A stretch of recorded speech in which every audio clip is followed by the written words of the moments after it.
The Yanyin Cannon II. Let's talk about it.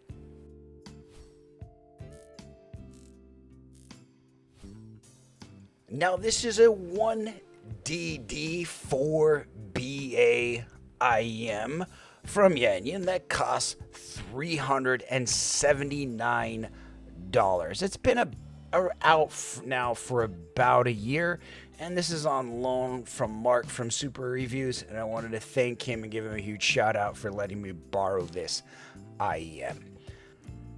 This is one of those IEMs that I haven't had a chance to review yet, and I'm happy to be able to share this review with you today. Let's look at the build quality, even though we don't have the full unpacking experience. Alright, this is the cable. You can see the little Yanyin Cannon symbol right here on it. It's a nice cable, it's supple. You see a right and left letters here to demonstrate what's for right and left, which is nice. It's a nice supple cable, not too exciting. It has a functioning chin slider. It has a nice little Y split. It feels good in hand, and it feels appropriate for its price, and it's just a nice overall thick chunky cable. This is a nice faceplate. It is resin. It feels filled in, but it's hard to tell.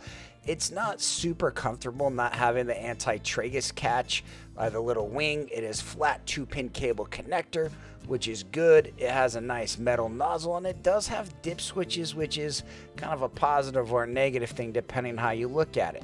I really like the faceplate. It has a really cool design. I think it's sparkly and pretty. Now, since I don't have the full unboxing experience, I wanted to show you what the case and what it all looks like. Kind of nice little setup.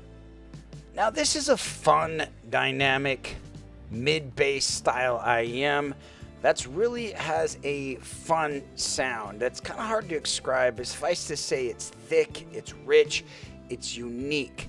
It has a forward mid-bass, it's exciting, it has nice extension. There's a roughness to the treble, but it's a texture that's unique to the bass. And I like the dynamics of what it has. I like it. It's one of those IEMs that I'll miss it after it's gone, and that's not always something that has. It has something that's beautiful and thick and rich and different and unique.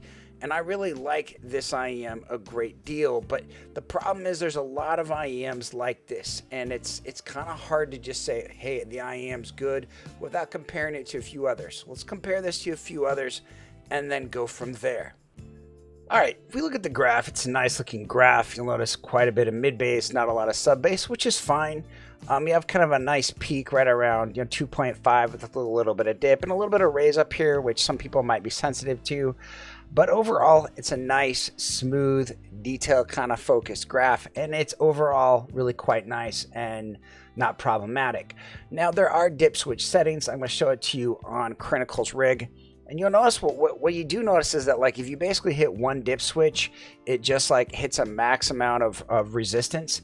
And so it will increase the bass. Like, you can hit one, the other, or both. It kind of doesn't matter what you want to do, but they both kind of do the same thing when you move one of them up. So they're both basically the same thing for the dip switches. So it's a kind of a unique situation that's, it's not bad, but it's just something to note that you think there's like multiple graph settings, but there's really only two. If we compare this to something like the Yanyin Carmen, I just didn't really like the Carmen. I didn't think it justified its price. I like the Cannon. I think it's a little bit more unique, a little bit more fun, and I think it's nice and dynamic, and it does justify its price in a fun, great kind of a manner. But I mean, it's not going to be for everybody.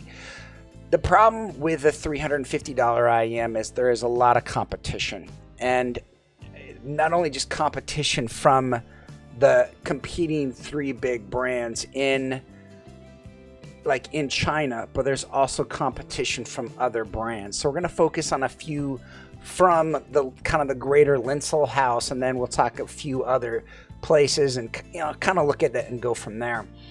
But I mean, even the Hype 4, that's basically Hype 4 money. You can buy a Hype 4 on sale.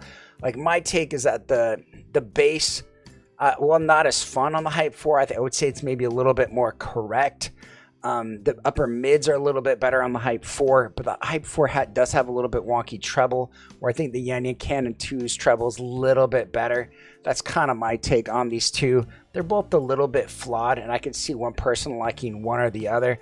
But the Yanyin Cannon II, it holds its head high. It's a unique signature that's a lot of fun.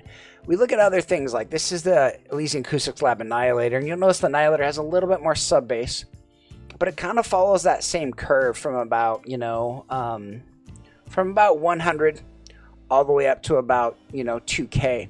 It kind of follows that line, which is kind of nice and bouncy and a fun overall lineup. There's so many IEMs right now. You have this is a lot of the Zigat IEMs, like you have, even the Arcadia at 220 is a pretty good set too. But I think this Jay's Estrella being at 300 gives you a pretty apt idea. Now, this is a close one. I could see you preferring one or the other. I mean, Jay's Estrella, it's a fun set, but it is a little bit V. It does have quite a bit of that 4K energy. Has a little bit more sub bass. Its upper treble, I think, is it can be a little bit much for people on certain tracks and certain things. But I mean, it's competitive against Jay's Estrella, which I think is important to note. But I mean, again, Jay's Estrella has more treble, it has more bass, whereas the Yanyin Cannon is a little bit more sub bass, and it's just kind of a little bit smoother and more fun, depending on the tracks you're looking for. But I think it's a hyper competitive, great IEM at its price, based on what other IEMs I have reviewed. Now, one IEM that a lot of people like is the Magrid T Pro. Now, this is an all-metal shell. It's built like a tank.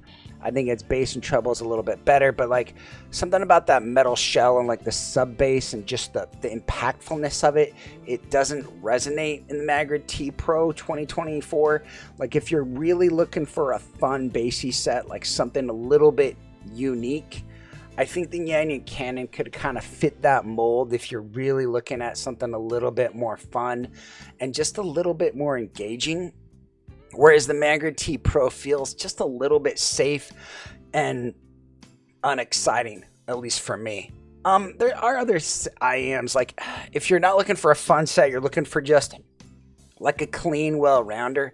I think there's sets that I would recommend over it, like the Afu P7. It has kind of a little bit more of a kind of a laid-back bass, a little bit more extended upper treble here, which kind of adds to some kind of treble sizzle, which I think I like, but not everyone's going to.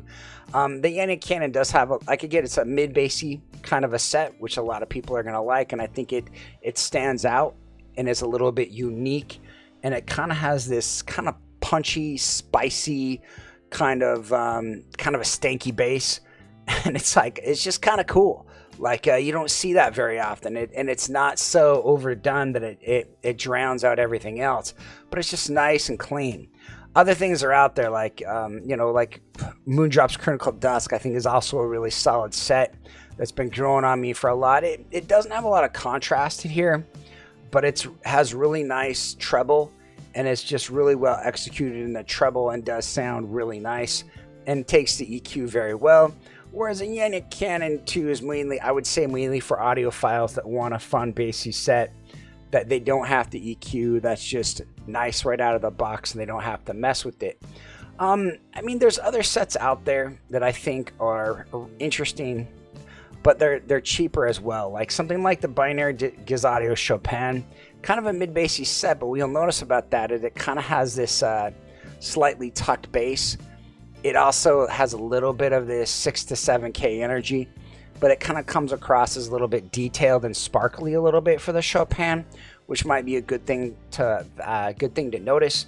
The Chopin is a really nice set, but it's not going to be for everybody, especially it kind of has very slight nozzle sizes and becomes kind of one of those ones that's like almost like a non-IEM. It's a very interesting hybrid as far as fit and comfort goes, whereas the Yanyin Cannon is a really nice, smooth-fitting, traditional style IEM.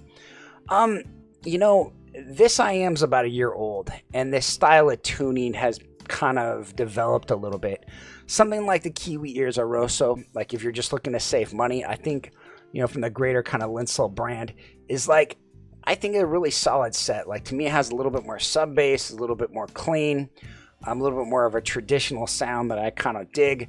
I mean, there's issues to say that Rosso may not have as good of air and treble, but it's also $130 rather than $360. So there's a lot of options, I think, now, a year later, after this Yanyin Cannon II has come out, that make this kind of one of those options that's not exactly as clean as you might want it to be and as an easy choice as one might like. You know, this is a funny set based on how much I like the Carmen, and being my Yanyin's second IEM I'd actually got the chance to review. I didn't think I would actually like this IEM, but I really like it a lot. For some reason it works for me, and I really quite enjoy what it does to my music. It's an interesting take. There's a few different tiny differences in this IEM than in other ones, and I think it becomes a unique IEM that gets a recommendation in this market. But in this market, there's so many different IEMs that it becomes, you know, it's tough. There's just so many IEMs out there that it's hard sometimes justifying its price. But at the same time, I think this has a unique amount of sub bass to mid bass mixture. It never comes across as shouty, and it does a lot very well, especially with its design, and I think it justifies its price as a fun IEM. Thanks for watching. If you have any questions, leave them in the comments below. Bye-bye.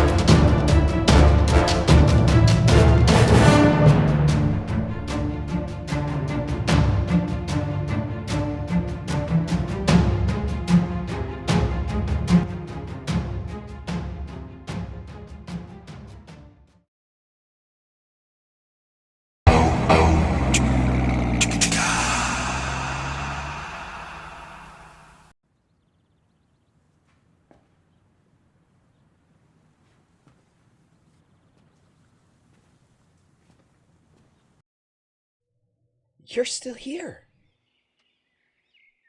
It's over. Go home. Oh, you're expecting a teaser for our next video. Well, we don't have that kind of money. What are you expecting? One of those store reviewers to show up in a saucy little leather number? Go. Oh, I can tell you one thing. We are going to have a collab video. We have no idea what it's going to be. Probably Kryn, maybe Chris, or Joyce. Don't deny it. She's got range. Go. Get out of here. Go. Go! Go. Go on with you!